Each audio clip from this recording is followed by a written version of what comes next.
नमस्कार दोस्तों, मैं Rajneesh Sharma soul insights platform पे फिर आपके बीच में। आज शुक्रवार है। जैसा कि आप जानते हैं, शुक्रवार का दिन सिर्फ आपके द्वारा पूछे गए क्वेश्चंस के आंसर देने का होता है। बहुत से मित्रों ने बहुत से क्वेश्चंस पूछे हैं, लेकिन उनकी शुरुआत से पहले हर बार की तरह मैं आपको एनवायरनमेंट के प्रति जागरूक कराना चाहता हूँ कि ये समय है, सावन का महीना चल रहा है, आपको जागरूक होना चाहिए और ज़्यादा से ज़्यादा पेड़ लगाने चाहिए। अगर आप चाहते हो, आप शिव उपासक हो, शिव की पूजा करते हो, माँ गौरा की पूजा करते हो, तो माँ गौरा तो प्राकृति है। तो प्राकृति का मतलब पेड़ लगाओ, हरियाली से भर दो पूरे संसार को, तभी हमारा सबका बचाव हो सकता है। पीछे आपने सुना होगा इंग्लैंड में हीट वेव आई है, उसका कारण समझते हैं क्या है?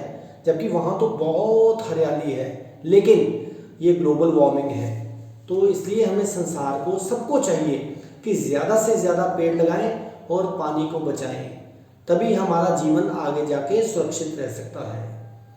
तो चलिए शुरुआत करते हैं। पहला प्रश्न एक मित्र ने पूछा है कि हमें बताइए, परमात्मा होना और परमात्मा को जानना, इसमें क्या डिफरेंस है? कुछ लोग कहते हैं ना परमात्मा को जानिए, और कुछ संत महात्मा कहते हैं कि परमात्मा हो जाइए। देखिए, बहुत ही बढ़िया क्वेश्चन है। हम कहते हैं कि परमात्मा को जानिए। जब आप परमात्मा को जानते हैं, आप कहते हैं कि मैं परमात्मा को जानता हूँ, तो तब आपके अंदर अहंकार जाग जाता है। क्योंकि जब आप परमात्मा को जानेंगे तो आप परमात्मा स्वरूप ही हो जाएंगे, जिनके अंदर पूरा संसार बनाते वक्त भी कोई अहम नहीं है। तो मित्रों, परमात्मा होना कैसे है? परमात्मा होने का मतलब यही है कि आप अहंकार के बिना हो गए। जब आप अहंकार के बिना हो गए तो आप परमात्मा ही हो गए।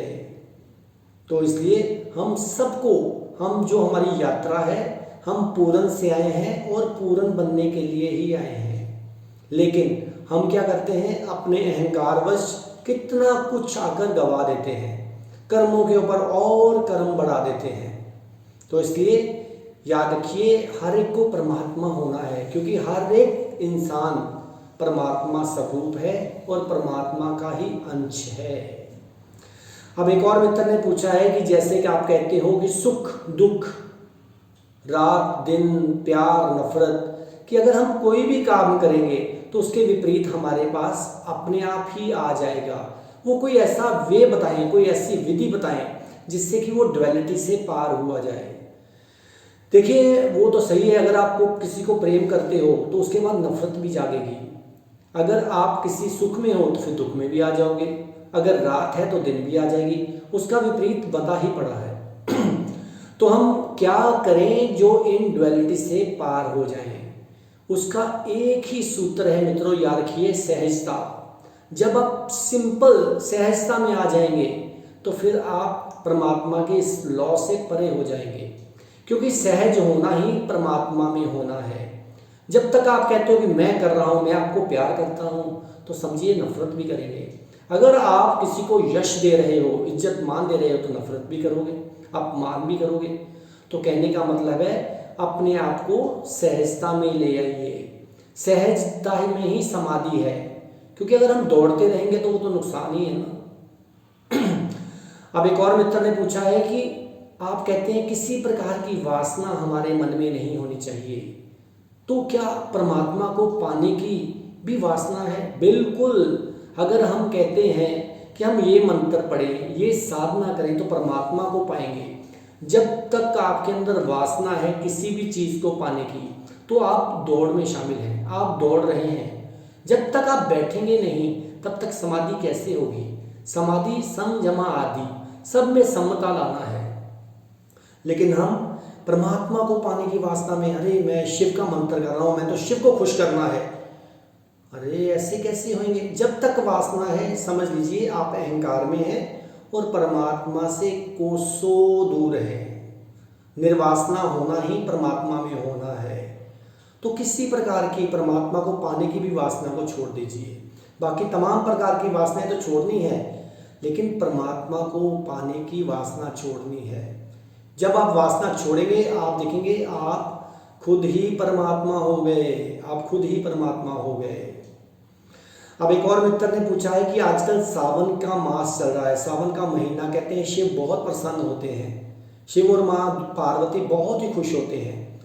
देखिए वो कौन सा महीना है, वो कौन सा दिन है जब शिव और माँ पार्वती खुश नहीं होते, उसको देखिए। शिव और पार्वती तो 24 घंटे खुश हैं, उसको आपने जानना है। उसको कैसे जानना है? उसको ध्यान के जरिए। एक ध्यान ऐसी विधि है जिससे आप उनको जान सकते हो।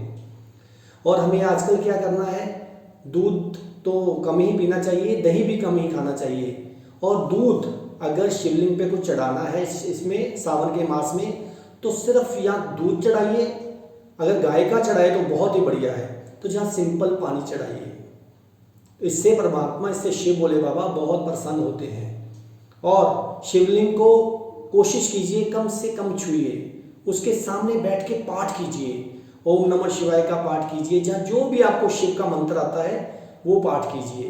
तो देखो शिव भगवान तो 24 घंटे खुश ही हैं। लेकिन ये जो बरसात का महीना है, जो सावन का महीना है, इसमें हमारी एनर्जी बहुत जल्दी ट्रांसफॉर्मेशन होती है।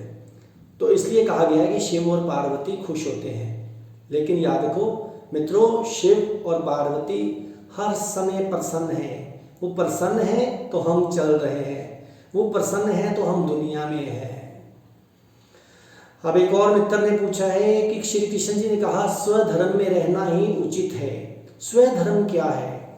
स्वधर्म हम लोग क्या समझते हैं? कोई सोचता है मैं हिंदू हूँ, कोई सोचता है मैं मुसलमान हूँ, कोई सोचता है मैं जैनी हूँ, कोई बौद्धि हूँ। ये कोई धर्म नहीं है, ये तो संप्रदाय हैं, ये वे है, ये रास्ते हैं।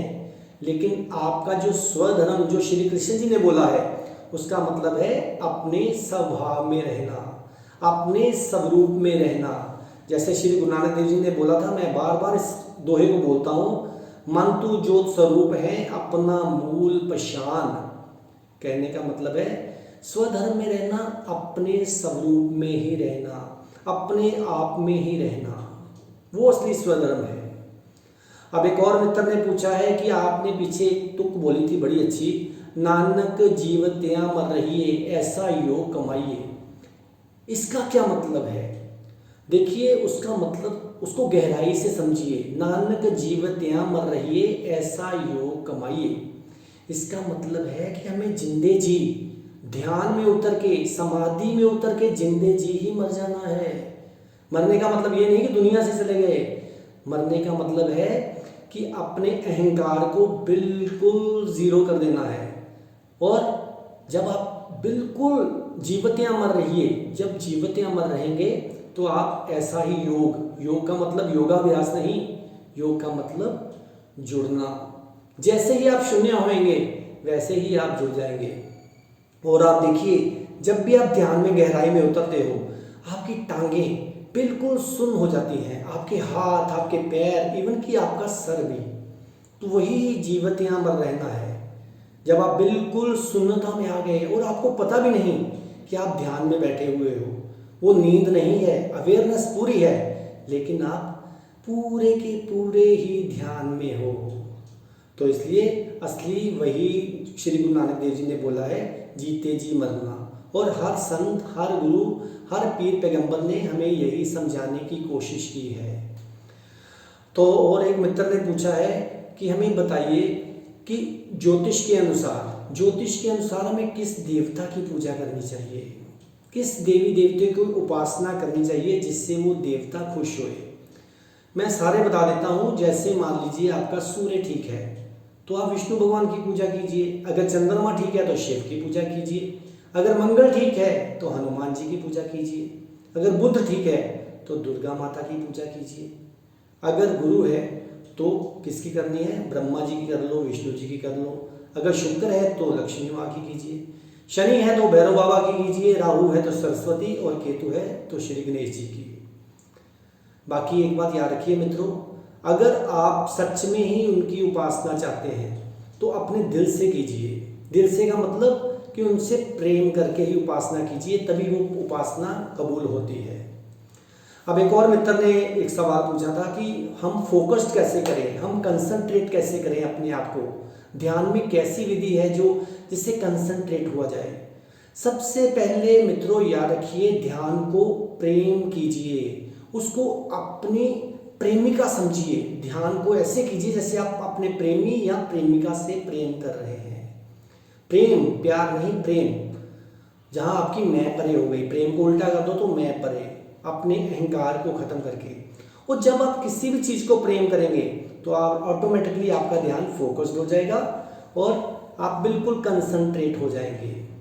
और ध्यान में ये नहीं होता कि आपको फोकस करना है, बिल्कुल नहीं, फोकसिंग नहीं, सिर्फ अवेयरनेस और अपने आप को देखना है, अपने अंदर देखना है। कहते हैं ना, मस्जिद दी ना मंदिर दी, साइयां गल सुना दे अंदर दी। हर एक को अंदर की यात्रा करनी है। जब आंखें खोलते हैं तो बाहर की यात्रा, जैसे आंखें बंद की तो अंदर की यात्रा शुरू हो जाती है। तो मित्रों याद रखिए, जब भी आपको टाइम लगे, जब आप फ्री बैठे हैं तो हमेशा आंखें बंद करके बैठ जाइए। तो देखना आपको थोड़े ही दिनों में फोकस्ड होना भी शुरू हो जाएगा और ध्यान लगना भी शुरू हो जाएगा। और भी बहुत से सवाल हैं, उसके जवाब मैं अगले आने वाले शुक्रवार को दूंगा। तब तक आप मेरे को इसी तरह प्रेम देते रहिए और इसी तरह प्यार मेरे ऊपर बरसाते रहिए। तो इसी तरह आप मेरे चैनल को भी सब्सक्राइब करते रहिए, सोल इनसाइट्स _RV रजनीश। तब तक आप खुश रहिए, आबाद रहिए, जिंदाबाद रहिए। नमस्कार।